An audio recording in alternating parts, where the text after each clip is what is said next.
अफसर की पहचान। पहाड़ी क्षेत्र में नदी किनारे एक छोटा सा गांव बसा हुआ था। उस गांव के लोग बहुत धार्मिक प्रवृत्ति के थे। गांव के मध्य स्थित मंदिर में सभी गांव वाले दैनिक पूजा अर्चना करते थे। उस मंदिर की देखभाल की जिम्मेदारी वहां के पुजारी पर थी, जो मंदिर परिसर में ही निवास करता था। वह सुबह से लेकर रात तक ईश्वर की अर्चना में लीन रहता था। एक दिन गांव पर प्रकृति का कहर मूसलाधार बारिश के रूप में टूटा, जिससे गांव की नदी में बाढ़ आ गई।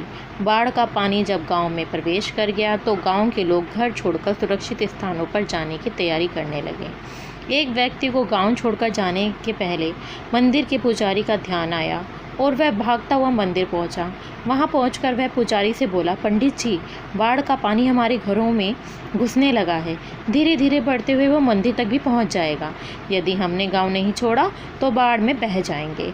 हम सभी सुरक्षित स्थान पर जा रहे हैं, आप भी हमारे साथ चलिए। लेकिन पंडित उस व्यक्ति के साथ जाने को राजी नहीं हुआ। वह बोला, मैं तुम लोगों जैसा नास्तिक नहीं हूँ। मुझे भगवान पर पूरा भरोसा है। पूरे जीवन मैंने उसकी आराधना की है। वह मुझे कुछ नहीं होने देगा। तुम लोगों को जाना है तो जाओ, मैं यहीं रहूँगा।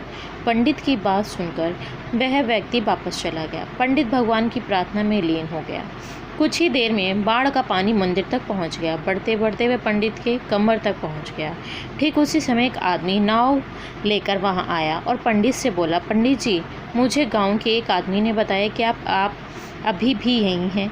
मैं आपको लेने आया हूँ, चलिए नाव में बैठिए। पंडित ने वही बात नाव वाले व्यक्ति से भी कही जो उसने पहले व्यक्ति से कही थी और जाने से इनकार कर दिया। नाव लेकर आया व्यक्ति चला गया।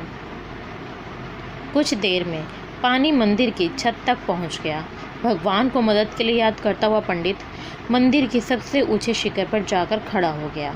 तभी वहां एक सुरक्षा दल हेलीकॉप्टर से आया और पंडित को बचाने के लिए रस्सी फेंकी, लेकिन पंडित ने वही बात दोहराते हुए रस्सी पकड़ने से इनकार कर दिया। सुरक्षा दल का हेलीकॉप्टर दूसरों को बचाने आगे चला गया। अब बाढ़ का पानी मंदिर के शिखर तक आ गया था। वहाँ खड़ा पंडित डूबने लगा। डूबने के पहले वे भगवान से शिकायत करते हुए बोला, भगवान, मैंने पूरा जीवन तुझे समर्पित कर दिया। मैंने तुझ पर इतना विश्वास रखा, फिर भी तुमने मुझे बचाने के लिए किसी को नहीं भेजा।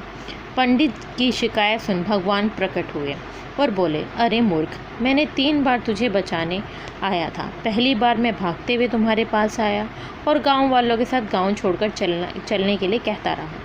फिर मैं नाव लेकर आया और अंत में हेलीकॉप्टर। अब इसमें मेरी क्या गलती कि तूने मुझे पहचाना नहीं। पंडित को अपनी गलती समझ में आ गई, लेकिन तब तक बहुत देर हो चुकी थी।